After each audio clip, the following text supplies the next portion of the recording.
Tehran, Tel Aviv, Washington. Three capitals connected by tension. Over the past few weeks, military movements across the Middle East have accelerated, not in dramatic headlines, not in open declarations of war, but in deployments, in posture shifts, in calibrated signaling. Israeli air operations have intensified against targets linked to Iranian networks across the region. Iran has responded indirectly through proxy forces, missile testing demonstrations, and increasingly direct rhetoric. The United States has reinforced its regional presence, repositioning naval assets and deploying advanced aircraft to nearby bases.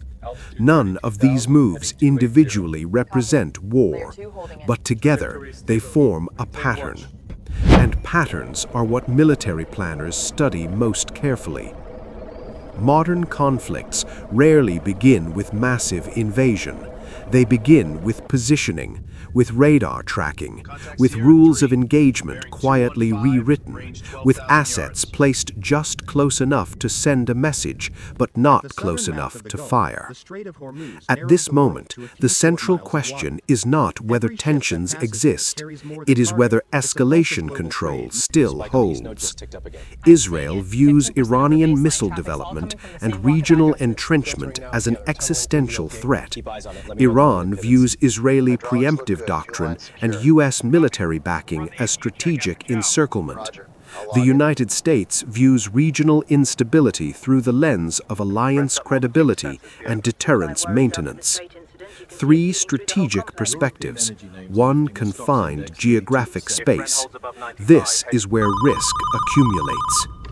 Iran possesses one of the region's largest ballistic missile arsenals, medium-range systems capable of reaching Israeli territory within minutes, mobile launch platforms that complicate detection, hardened facilities designed to survive initial strikes.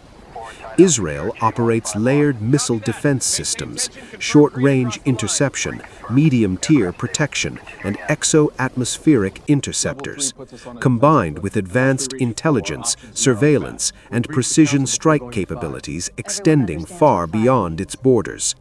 The United States brings carrier strike groups, long-range bombers, and fifth-generation air superiority fighters into the equation, not as symbolic presence, but as operational leverage. When these capabilities coexist at elevated readiness levels, the margin for misinterpretation narrows. History shows that escalation is often triggered not by deliberate decision, but by miscalculation. An interception maneuver judged too aggressive, a radar lock interpreted as hostile intent, a missile launch framed as defensive deterrence but perceived as offensive signaling. In highly militarized environments, perception can move faster than diplomacy. And once military systems activate, political leaders often operate on compressed timelines, measured in minutes, not days. This is where modern deterrence becomes fragile, because deterrence depends not only on strength, but on clarity. And clarity is becoming scarce.